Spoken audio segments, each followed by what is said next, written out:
Stuart, I'd like to ask a question. The role of a student is to receive, learn, understand, and accumulate knowledge, right?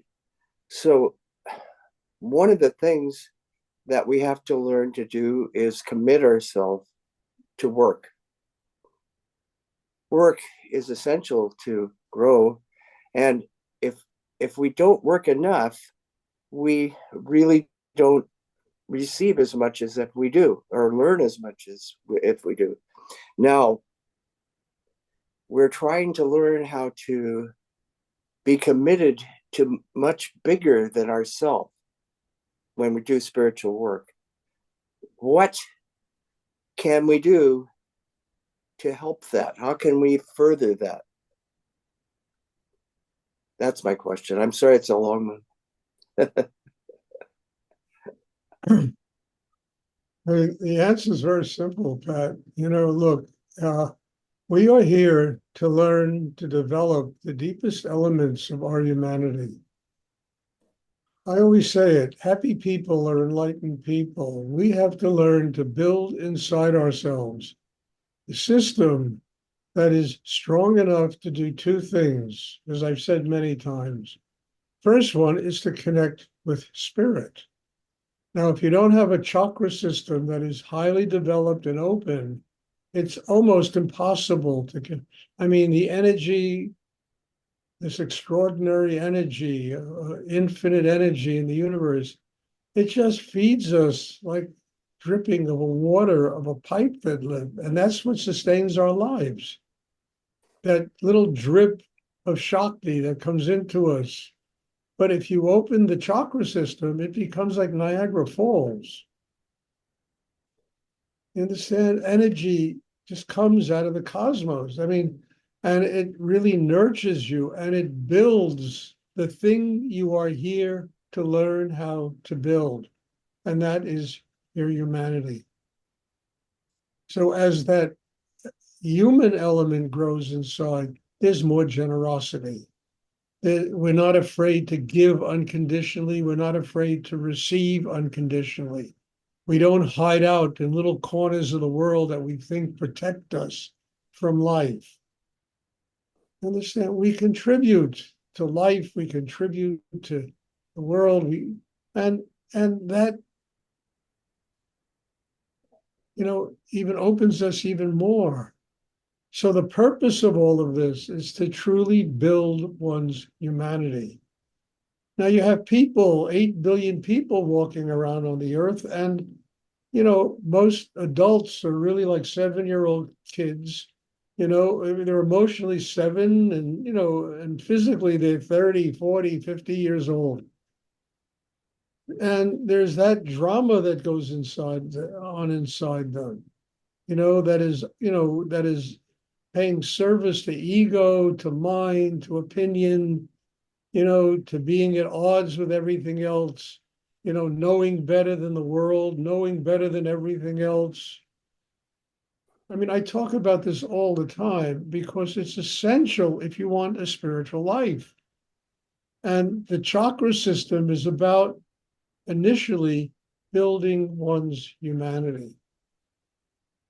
And once we get the heart open, mind quiet, the throat quiet and working and open, we've managed to, use our sexual energy in a conscious way.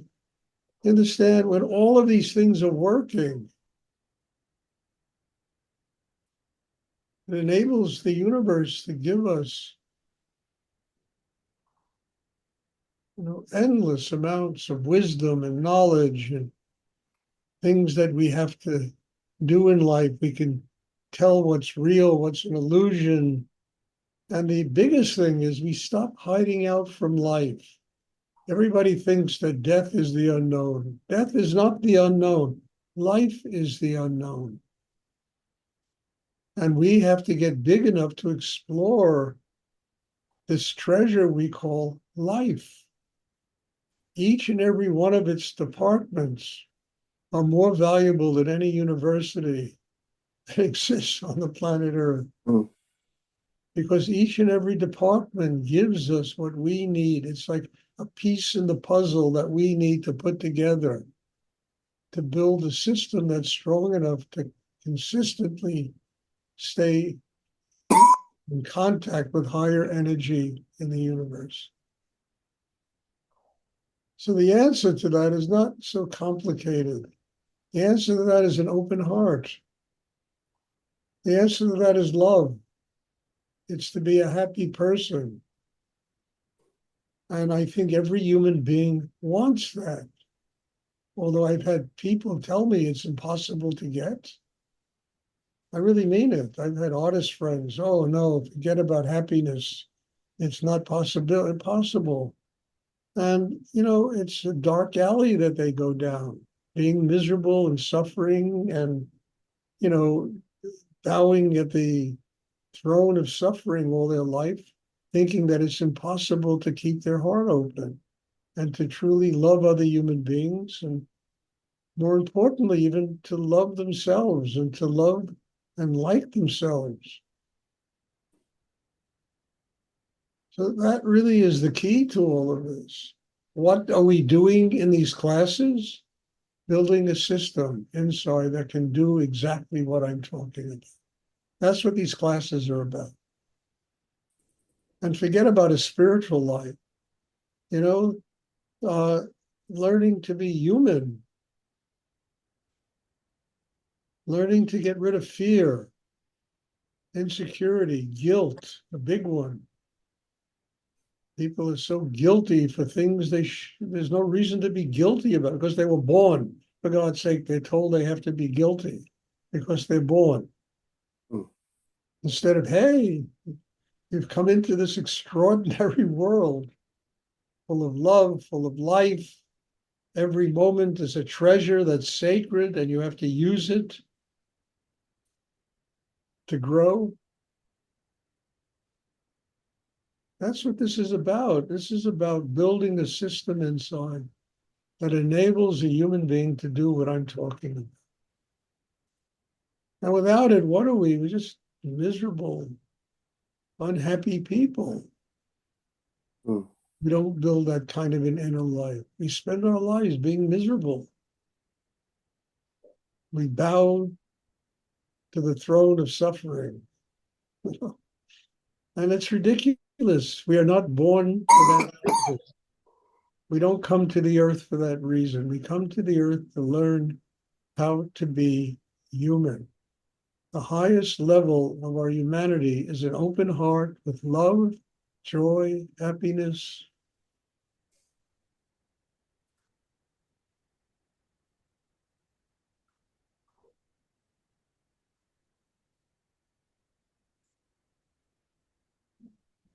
But people don't understand the amount of time it takes to build a system inside that can do what I'm talking about. Everybody wants it in 2 weeks.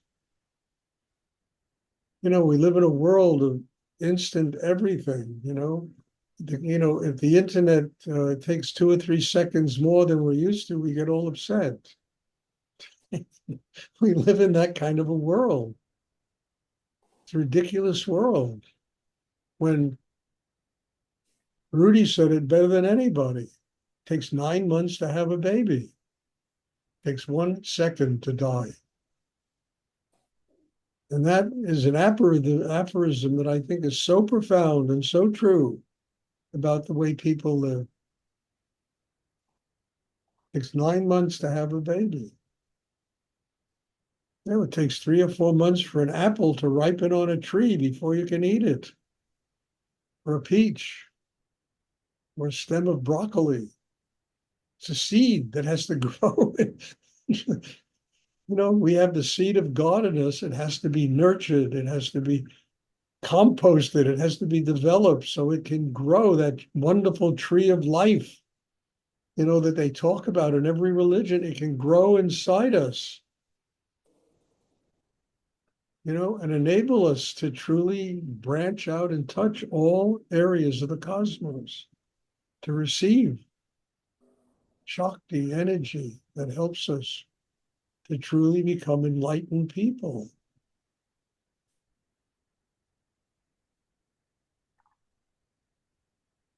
And it starts out very simply. You gotta like yourself. You have to like yourself. You have to, I am worthy. I am worthy of having a wonderful life. I am worthy of being a happy person. I am worthy of being successful in this world. I am worthy of being a vehicle for God's energy to manifest on the planet Earth. We have to become worthy. Not that it's coming to me or coming to anybody. We have worked to earn it. We have built in ourselves a system that enables us to do it. We have done the job. That's the contract. That's our covenant with God. We have to do the job here. You know, they throw us here. We're born here, but we've got to do the work.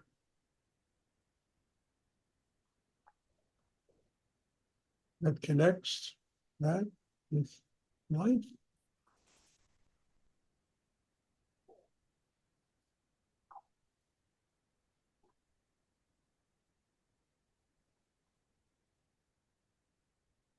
And not feel entitled. I think entitlement is the 8th deadly sin, or the 9th deadly sin. I think I call 2 or 3 of them there.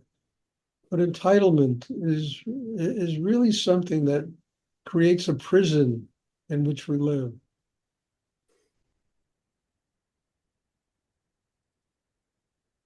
And it creates fear. It doesn't allow us to truly explore the world, to tap our creativity and make a life for ourselves.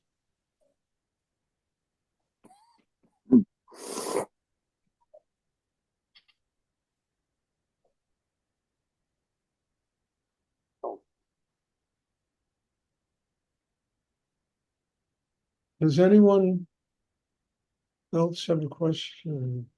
Thank you, Stuart. You're welcome.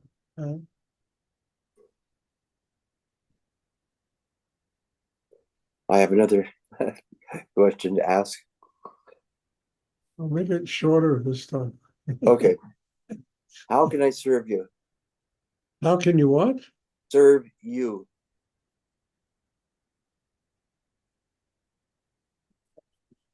Ask yourself that question. What do you want from me? I mean, you know, I told you people, I said everybody could give me $1 million. That would be great service. Now, uh, ask yourself, take a look in the mirror. What can I do? I'm not looking for people to serve me. You know, people have to say, and as I said the other day, it has to come from the heart. Hmm. I mean, I've always told you that story about Rudy and the woman with the $100 bouquet of flowers, and he gave it back to her and said, "Don't bother me. You're trying to buy me." And 5 minutes later, a kid walks in with a bag of M&Ms to give him as a present. It was like diamonds, you know?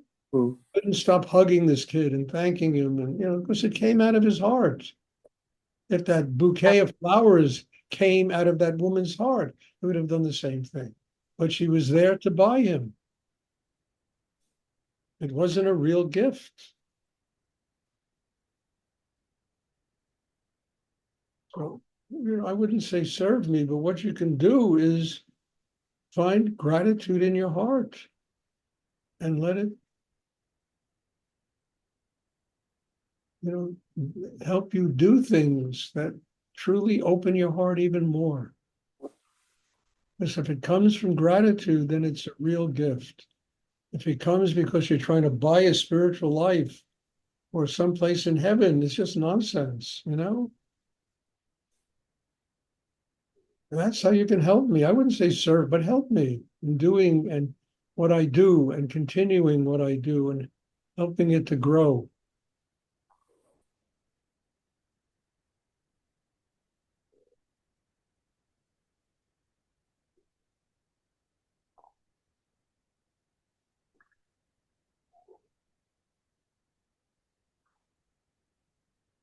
mean, there's not one moment of my day that I feel entitled to do this.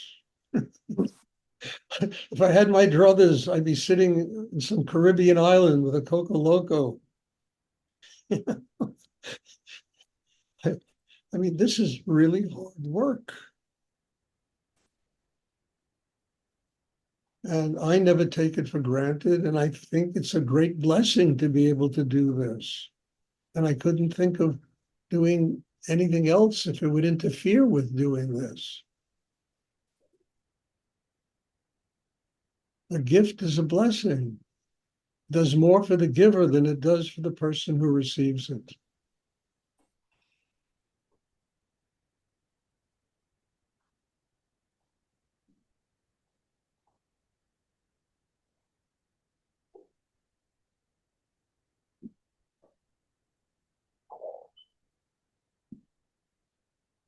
Does anyone else have a question?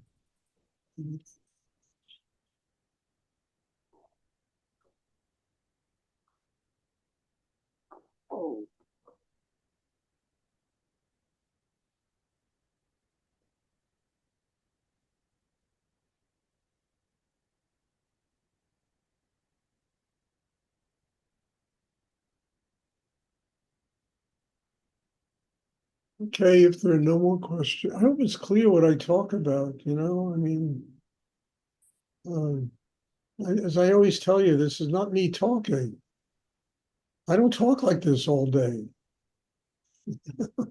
It just flows through. It's this higher energy that just flows through. And all I do is act as a vehicle for it, you know, to somehow become Shakti and nurture people that are here.